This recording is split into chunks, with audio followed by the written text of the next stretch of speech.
David Corenswet's Superman has been called weak, foolish, too young, clown-like, too comedic. But a big part of it is that weak statement. Why? Why are people calling Superman weak? Well, in Superman 2025, directed by James Gunn, starring David Corenswet, we see a new version of Superman. A version that has been on the job for a few years, but is still learning how to be Superman. A lot of people call him Superboy because of how young he is and how boyish he comes across and how not super and strong and incredible he seems. I think a lot of people are hell-bent on sort of comparing him to people like Henry Cavill. Very different Superman. Very much more of a god like Superman. So why are people so upset that David Corenswet is a different take? Who knows? I think there's a lot of comparison to it, but I think that we need a Superman that doesn't just come like fully assembled, right? Like he needs to have time to become who he is meant to become. He's got to have time for the challenges to shape the man that he will be, to give us all hope, to be Earth's greatest protector. Brandon Routh recently has come out and talked about his feedback on the weakness complaints of David Corenswet, and he had this to say. Yes, maybe he wasn't as powerful, and he was more affected by kryptonite than other times. That's the story. There are other versions of Superman. They still exist. We're still here. We're watching. This is the one highlighted right now, and it's wonderful. I love that. And this kind of goes back into what I've always been saying, was when people are complaining about a new version of something ruining the old versions, it doesn't. This version has nothing to do with Henry Cavill or Christopher Reeve or Tyler Hoechlin or George Reeves or Kirk Allen or Dean Cain or anybody. I probably shouldn't mention Dean Cain on this channel anymore. R.I.P. bro. Not going to get into that one.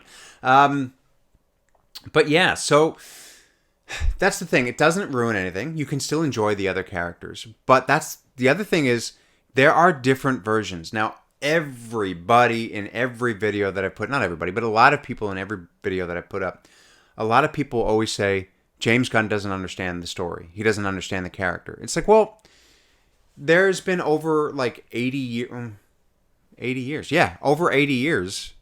Oh, over 85 years, sorry, of Superman. And there have been so many different storylines and so many different arcs and so many different ways to tell that narrative. So it's not that he doesn't understand the story, I don't think. I think he's just coming up with his own story. So, for example, Supergirl, whether she's older or younger than Clark, where she comes from, who she is to him.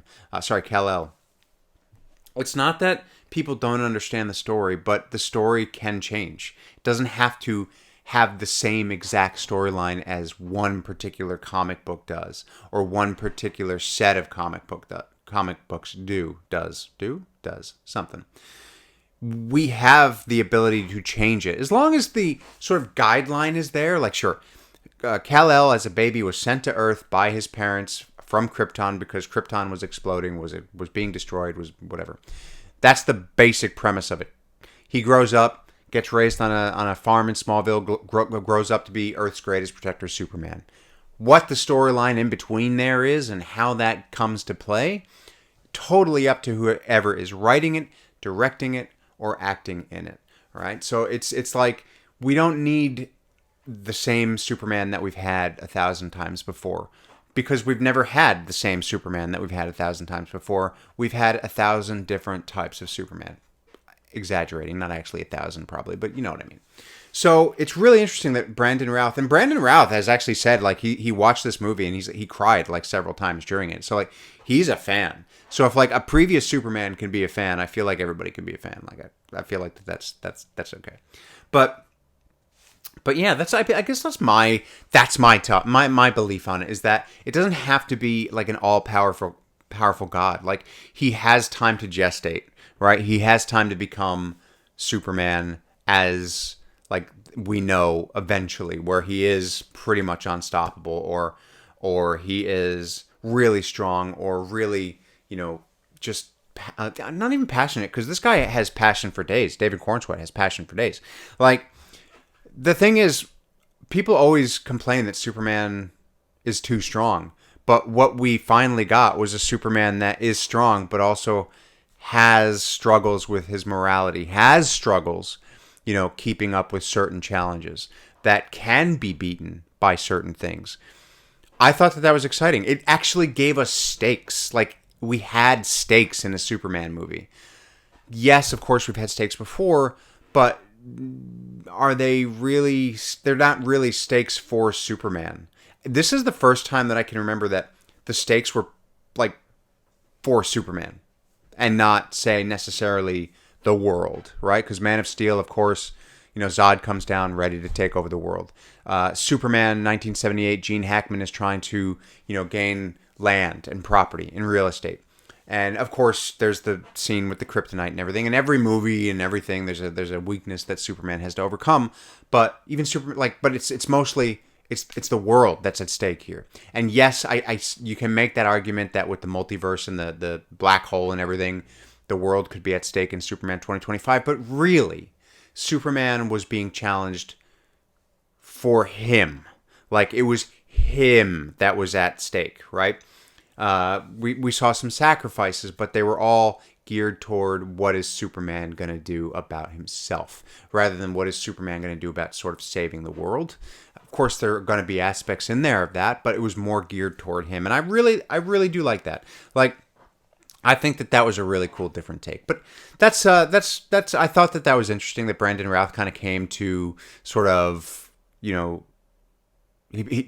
came to bat. He stepped up to bat for Superman 2025. Who knows? I mean, I'm sure Brandon Routh has some kind of still contract with Warner Brothers. Maybe he's got to say stuff like that. But it felt pretty genuine, I would think. I've seen interviews with Brandon Routh. He always seems pretty genuine. So hopefully that's the case. But what are your thoughts? What are your thoughts on this new take on Superman? I know that we're getting to the point now where Superman's going to come out on home video pretty soon. He's just passed $560 million. Who knows if he's going to make that $600 million mark? But there's still a lot. There's merchandise. There's home sales. There's rentals. This movie still can make a lot of money. So, but what are your thoughts? I'd love to hear them. Comment down below. If you like this video, please like, comment, subscribe, hit that notifications bell, ding ding, share it with your friends. Follow me at Superfit Cosplay on Instagram and TikTok. Do become a member. Consider it. Really helps me keep the channel going. Starts at like $1.99 a month. You get some extra stuff that isn't available to the public. Some reviews, some chats, some live reactions, all that good stuff. So look, thank you so much for watching, and I will catch you next time.